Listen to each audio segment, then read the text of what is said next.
for anybody who is about to engage, either through you or otherwise, with foreign investors, describe the process, will you, of raising capital from foreign investors? Again, I just through my own lens, I remember it was a very unusual experience first dealing with Japanese investors when I did. I didn't speak Japanese then. I do now, but I do remember thinking the customs were foreign. It's funny, right. And it took a while to get used to that. So give me some advice give advice to somebody who's about to talk to Singaporean or South Korean or some foreign investor.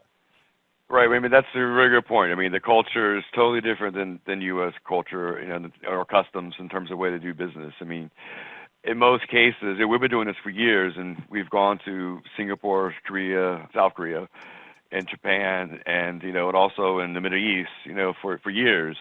And the way that they are accustomed doing business is that they don't, you have to get to know them. Sometimes it can take a long time.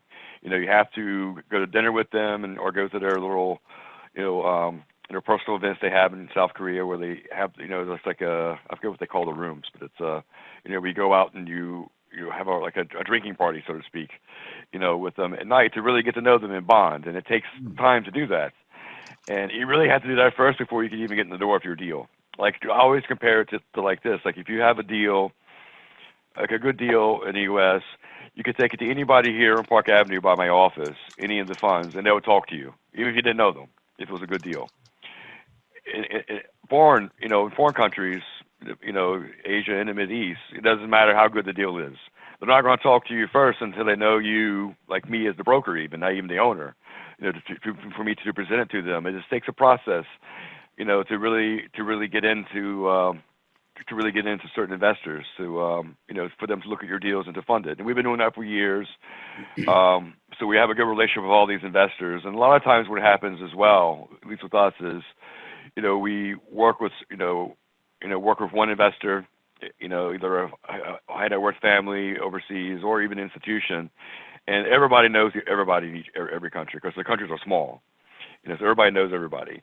So if you do a good job and they like you, they introduce you to their friends. Even if it's an institution, they introduce you to their friends at this institution or this high net worth family, and that's really how we got a lot of our investor relationships overseas. It's just from referrals from investors that we dealt with who like what we did, and they would refer to us to our friends, and that's really how we cracked the foreign investors, because it was time consuming to really do this over the past 10 years. So it's now coming to fruition, obviously a lot, and we continuously, obviously, by the way, we still get a lot of referrals from investors to introduce us to their other friends. I mean, it just keeps happening, over and over again, because there's so many, especially on the family office aspect. I mean, a lot of institutions, worldwide people know the institutions, but the family office aspect, there are a lot of, billion-dollar family offices out there that no one really knows about because they're very private. People don't want to know, who they are, so they're very private. And how you crack into that is you get introduced by another family office that they're friends with, and that just keeps multiplying and multiplying. That's how we found all of our family offices overseas, is mainly through referrals from other family offices, that they're friends with. Michael, this is a very important point that you make. So if somebody is looking to raise capital from foreign investors and they're working with you particularly, does the introduction through you cut any of that? I'm going to use an American expression, or at least a Western expression. Does it cut that red tape?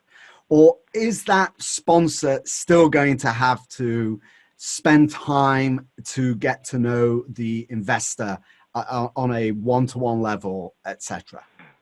I mean, it definitely cuts a lot of red tape because, it gets them in the door to talk to the investor, to do the investment. But the investor's still going to want to, meet and that would definitely fly here. You don't have to go to Korea or Singapore.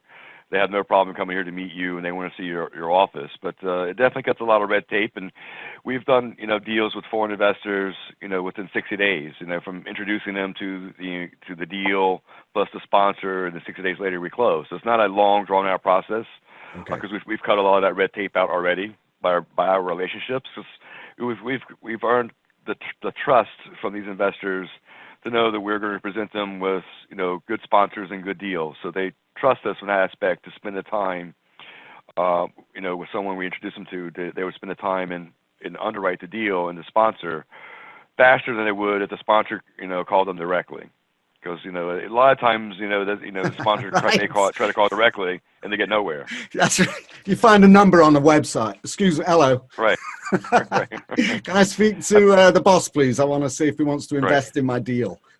Right, exactly. Doesn't work like that. It doesn't work. I mean, it works like that on Park Avenue in New York, but not overseas.